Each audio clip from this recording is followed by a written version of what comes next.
So, Shannon, how much did this signing have to do with Dak's negotiations right now? Well, guys, I believe it accomplishes two things. I do believe that it gives them the quality backup that they need, that they have not had since Dak took over the starting job and Tony Romo was injured. He came off the injury. And obviously, we know Tony Romo was a starter for a substantial amount of time and had proven. So if something had happened to Dak, they were more than comfortable having Tony Romo go back in, considering that was the direction they really wanted to go in to begin with, Skip. But on the flip side, I do believe it gives them some leverage over Dak because it says, okay, Dak, now we feel very comfortable. This guy's been a starter for a long period of time. He's won the division. He's won 50, Skip. I mean, he won 50 games in his first 5 years. So we know what he's capable of doing. We want you, Dak, but we want you at our number. So I believe it's twofold. It gives them the quarterback that they need as a quality backup that they need because, Skip, I believe if something were to happen to Dak, I don't believe personally, I could be wrong, and a lot of other people would be proven wrong if Cooper Rush could come in this with all that pressure and lead the team if something were to happen to Dak for an extended period of time. Andy Dalton has been a starter. I believe Andy Dalton could come in if something were to happen to Dak and keep the ship upright until Dak were to return. But on the big side, Skip, this is a leverage play. This is a leverage play saying, Dak, we feel very comfortable going into the season, playing the season with Andy Dalton if you're unwilling to relent on your contract demands. So this was a message on two folds. This was advantage Jerry Jones. This was a shocking steal of a deal of a quote-unquote backup quarterback who, as you point out, Shannon, won a whole lot of football games for a bad team in Cincinnati. Andy Dalton is a 3-time Pro Bowler who carried that team to the playoffs with the help of A.J. Green, but he did it 4 times. The Bengals made the playoffs 4 times under Andy Dalton. And all of a sudden, the big D in Dallas is not Big Dak. I think it's Big Dalton because Andy Dalton chose the Dallas Cowboys over, I'm going to guess that New England was somehow in the sweepstakes here. I'm going to guess that Jacksonville might have kicked the tires with Gardner Minshew as its starting quarterback.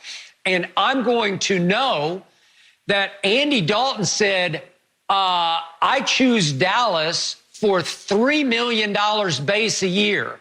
He was scheduled to make $17.7 million this coming year for the Cincinnati Bengals. He's obviously made a lot of money in Cincinnati in pre-contracts.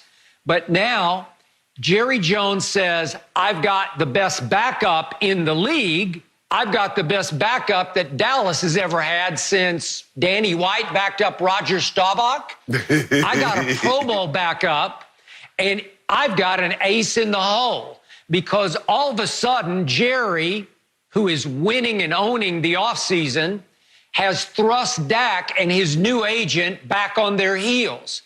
They had Jerry dead to rights because they kept saying, in effect, what are you going to do, Jerry? Play Cooper Rush? You're going to play Cooper Rush? He's completed 1 pass in 3 attempts for 4 yards. Is that what you want to go with next year if we decide to hold out into the season? Is that what you're going to do, Jerry? And now Jerry can say, guess what I'm going to do now? I'm going to play Andy Dalton in games that count if we can't come to terms. And all of a sudden, Dak Prescott has to wonder, wait a second, did I just lose all my leverage? Because remember, Shannon, the franchise tag is placed on Dak right now, but it could be rescinded at any moment. If Jerry thinks this negotiation has gone completely south, if it's deadlocked, impasse, stalemated, it's possible before the July 15th deadline that he just say, okay, we rescind, we give up. You're asking for outrageous, out-of-bounds money, Dak Prescott, and that's what I believe from the start he is asking for because remember, Jerry's MO, his history is of overpaying players he treats like sons.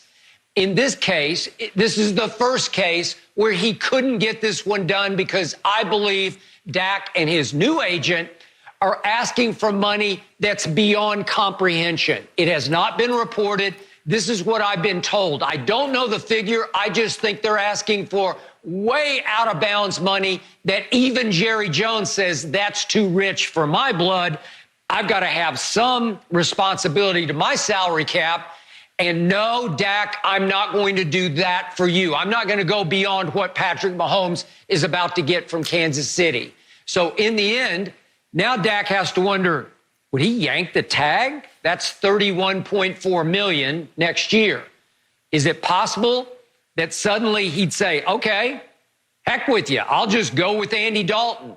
Whatever the case, a fire just got lit under Dak Prescott. And I, for one, am loving it because I feel much better about the Dak negotiation now that Jerry has Andy Dalton as his, he's got two aces in the hole. That's the equivalent of having a backup and a starting quarterback sitting right there on the fence, ready to jump in if necessary. And it's feeling like it just might be necessary. Skip, Dak Prescott and his representative looking, Jerry, you do realize that on Andy Dalton's watch, they got the #1 overall draft pick. That happened on Andy Dalton's watch. Skip, I believe Dak Prescott has never embraced Jerry like other superstars, as you mentioned, allowed him to be a father figure to him. Dak has kept Jerry Jones at an arm's distance. He's like, I'm the quarterback, I'm the leader, I'm the face of this franchise. You are the owner. I don't need you to be like Michael Irvin treated you. I don't need you like Dak and so many other of the Cowboys players. I'm my own man. I've come here, I do a job, I'm going to be professional, I'm going to do everything I can to help this team win. But I don't need you. I don't need to pick up the phone and say, Jerry, let's talk. I don't need Steve pick up the phone and call Steven. Steven, let's get this deal done. I have a representative to do that. And so, and with that being said, Skip, I just believe Dak has always come in and says, I'm going to treat this as a business. I'm not trying to be buddy-buddy. Skip, we know Jerry loves his players. Jerry loves getting close to his players. Hell, Jerry would probably, hey, let's all go out for a drink. Let's have a drink. He sees them somewhere. He's going to send a drink over to them. That's the kind of owner Jerry is. But Dak doesn't want that, Skip. Dak just wants to lead this football team. He just wants to play quarterback and go home. That's what he wants to do. I don't know about all that going home, but Skip, he's never really embraced everything that comes along with being a Cowboy player, which is the love and adoration that the owner Jerry Jones has. That's very unique. Very few owners are willing to go like Jerry and hang and have a good time and go drinking and have a party with those guys. That's not how owners normally work, but that's how Jerry is. For me, if I'm Dak, I'm sticking to my guns. If this is the way you want to play it, you play it that way. But at the end of the day, Skip Bayless, I've never seen, in all my years, I've never seen a quarterback accomplish what Dak has accomplished in his first 4 years and have to threaten to hold out. No quarterback, good, bad, or indifferent, has been able to accomplish what Dak Prescott has accomplished. Won 2 divisions in his first 4 years. He was Rookie of the Year, threw for almost 5,000 yards. He has a playoff win on his resume, something Andy Dalton does not have in 8, 9 years on his resume. And you're saying, you're trying to hold me hostage. That's not going to work. I find this highly amusing that you and a lot of other people I read about and hear from are all of a sudden saying, pay the man. You're treating him with no respect, Jerry. Well, how about you, Shannon Sharpe? You have treated Dak Prescott with no respect for 4 years. You have told me that he gets Fs for many of the games he plays, that he's a below-average starting quarterback, that he's not the answer in Dallas. And now you're telling me he should get beyond Mahomes money? It's absurd. It's the biggest bunch of baloney I've ever heard spewed on this show. We don't know what Mahomes is asking for, but Skip, that does not change the fact a $3 million fixer-upper, a 3,000 square foot fixer-upper in Malibu is going to probably cost you $10 million because of location. No matter what you think of Dak as a quarterback, it's position, position, position. He plays the most valuable position in all of pro sports, and he's played it well. I'm not saying he's played it great. There have been occasions in which he's played great. Now he needs to be compensated. He needs to be rewarded for his play. Now, you tell me, Skip, all the time, it's not what Dak has done. The question is, do you believe Dak Prescott can lead you to a Super Bowl? Like you told me, if you believe that's what he is, he should be played. Just like you tell me, if Tua is healthy, he should start. If Dak Prescott can lead you to a Super Bowl anytime within the next 3 to 4 years, pay him $40 million. I'm using your words against you. So you just referred to Dak Prescott as a fixer-upper in Malibu who would go for maybe $10 million when it's probably like a $3 million house that needs a whole lot of work put into it. And I'll go with your analogy because he is playing in Malibu. He is located in Malibu because he plays for America's team. He is the starting quarterback and face of the franchise for the most popular and is loved and hated team in all of sports. And because of that, he has, to my knowledge, at least 12 national TV commercials, and God knows exactly how much they net him every year, but it would be millions and millions of dollars into his pocket that don't count against the Dallas Cowboys salary cap, and that is gold for Dak Prescott. But you won't allow that into this equation when I've said it from the start. That's part of the deal in Dallas, why you need to take a little bit of a hometown discount to play for America's team so that Jerry and Stephen Jones can surround you with more talent. But not only is he not doing that, Dak Prescott, but he is supremely disappointing me as, dare I say, his biggest fan, because he is already holding out from virtual workouts. He has drawn a line in the sand that he will hold out for whatever comes out of this quarantine period, whether it's some kind of, camp workout or whatever it is, he's not going to be there. There's a new sheriff in town named Mike McCarthy who brought in a little bit of a new offense. They're trying not to change all the terminology, but the starting quarterback needs to be there. Negotiation, holdout or no holdout, or stalemate or no stalemate, you need to be involved. You cannot sacrifice the team for your greed. You cannot sacrifice winning for negotiating. I'm sorry, you can't do it. I'm shocked that Dak Prescott would do this, and so is Jerry Jones, which is why he went and got him an Andy Dalton. Skip, we see teams sacrifice players all the time. Cam Newton doesn't have a job. Andy Dalton didn't have a job. Jameis Winston didn't have a job. They sacrifice players all the time. But when it comes time, players you need to sacrifice. Why?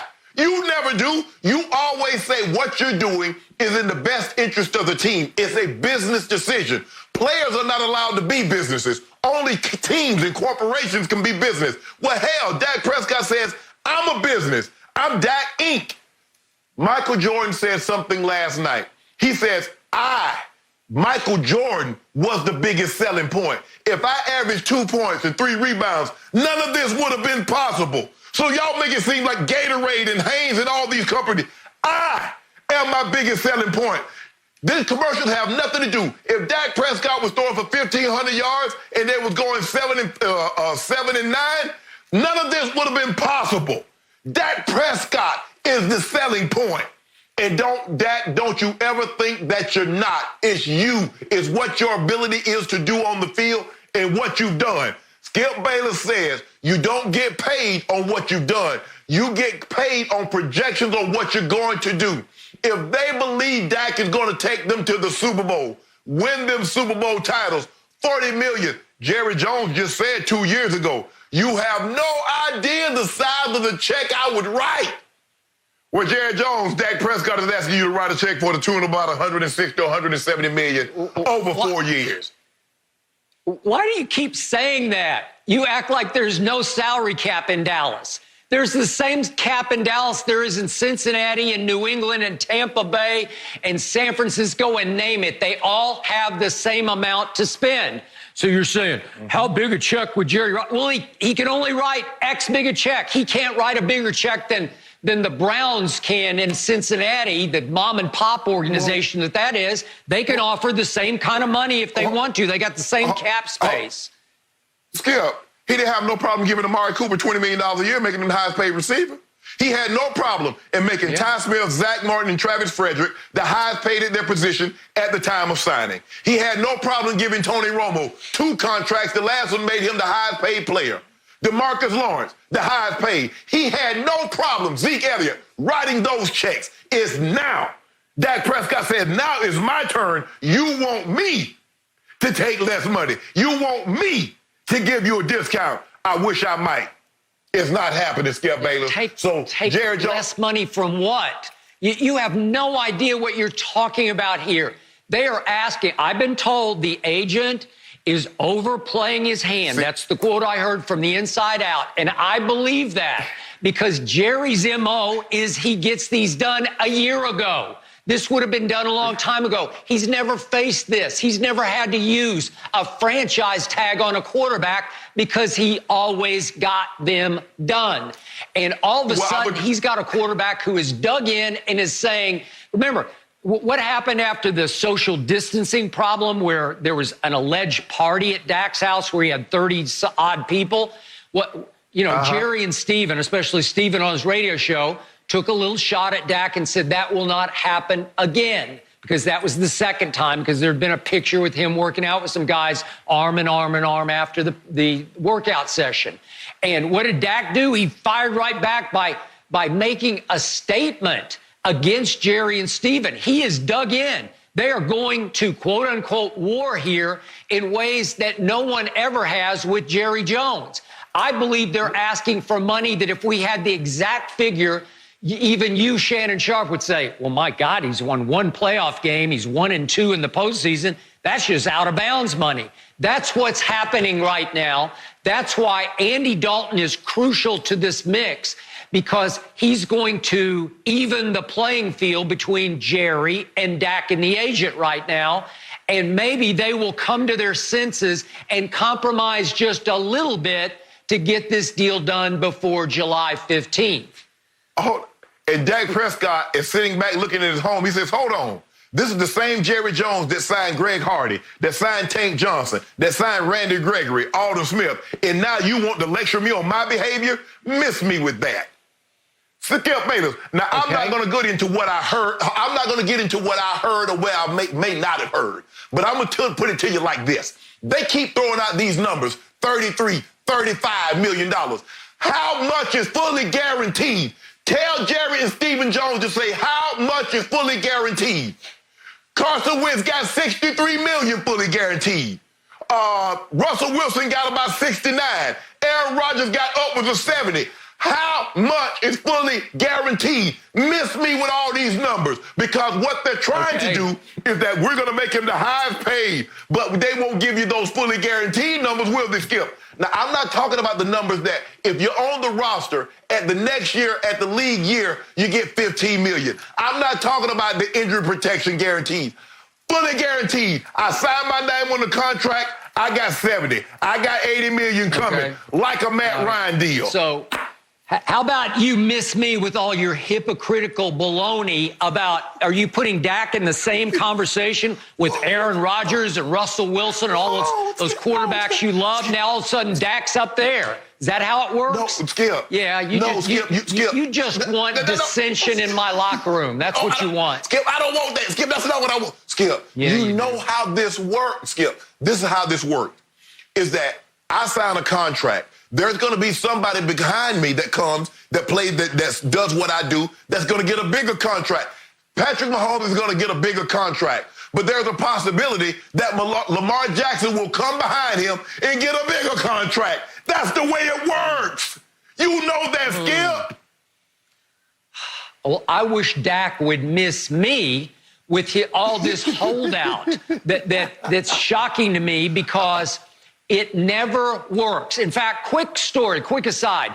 I started my career out here with the Los Angeles Times. My best friend at that time was a guy just coming up in the agent business named Lee Steinberg. We lived about a block away from each other, and we were best friends, and we were both kind of growing in the business. Lee obviously became the super agent of the 80s and 90s, and he now represents Mahomes and Tua. And what did Lee teach me right away that he learned? Quarterback holdouts are never good for anybody. They never work for either side. It's the one position that needs to go to camp and be there. Holdouts don't work. And yet now Jerry is facing having Dak hold out with a new coach, maybe an abbreviated camp, maybe missing games 1 and 2 the way Emmitt Smith did in 1993 when they lost those 2 games and obviously didn't have a quality backup for Emmitt Smith. And the point is that even if Dak plays in game 1, what if he just walks in and says, okay, I'm ready to play? Help me out. Will his injury risk go up after that? Yes, it will. He's 64 for 64 in the games he started. He has been incredibly durable so far. But if you miss all of camp, all the OTAs, all of everything, and show up for game 1 or even for game 3, help me out. What is his injury risk? Does it not just go up off the charts? So that's another reason I love that they signed Andy Dalton, because what if Dak, I'm knocking on wood, what if he's at a much higher injury risk in games 3, 4, and 5, and all of a sudden the season is at risk with Cooper Rush starting games? Now you've got a guy who in his first 5 years in Cincinnati went 9-7, 10-6, 11-5, 10-5, and 10-3. Those numbers will work. Do I think that Andy Dalton could win 10 games with this Dallas Cowboy? Yes, I do. I'm happy. He fell out of heaven right into Jerry's lap. Jerry pulled it off for $3 million. I don't know how. So now Cooper Rush makes $2.2 million, and Andy Dalton makes $3 million. He's got them both on his roster. Unbelievable. Way to go, Jerry. Advantage you. And I'm sure Lee also told you the things that rarely, these are supernovas. That happens is the quarterback has to hold out. They normally get their money. They normally get their money years, 2, 3, a year or 2 in advance. It was only Dak that had to play to the end of his contract. But also, guess what? You said something about injury. There's an injury risk. That injury risk is also there if Dak only signs this 1-year deal. That's why he wants long-term security, because of the very injury risk you just spoke of. Dak Prescott, stand tag. Hey, like Jerry said, when it comes time to play football, Dak will be there. When it comes time to play football in September, Skip, Dak will be there. But come right now in May, June, July, deuces. Well, all I know is that Andy Dalton is there. He's a Texas born and raised native son, went to TCU right up the street from Jerry World in Fort Worth. Good. He lives in Dallas, Texas, so he's already on the scene, ready to go. And way to go, Andy Dalton, because I don't know, I'm starting to turn into a big Andy Dalton fan right now. Thank you for watching. You can subscribe here to get the latest from the show, and be sure to check out more of the best clips from Undisputed, or go watch a few other segments from our other shows on FS1.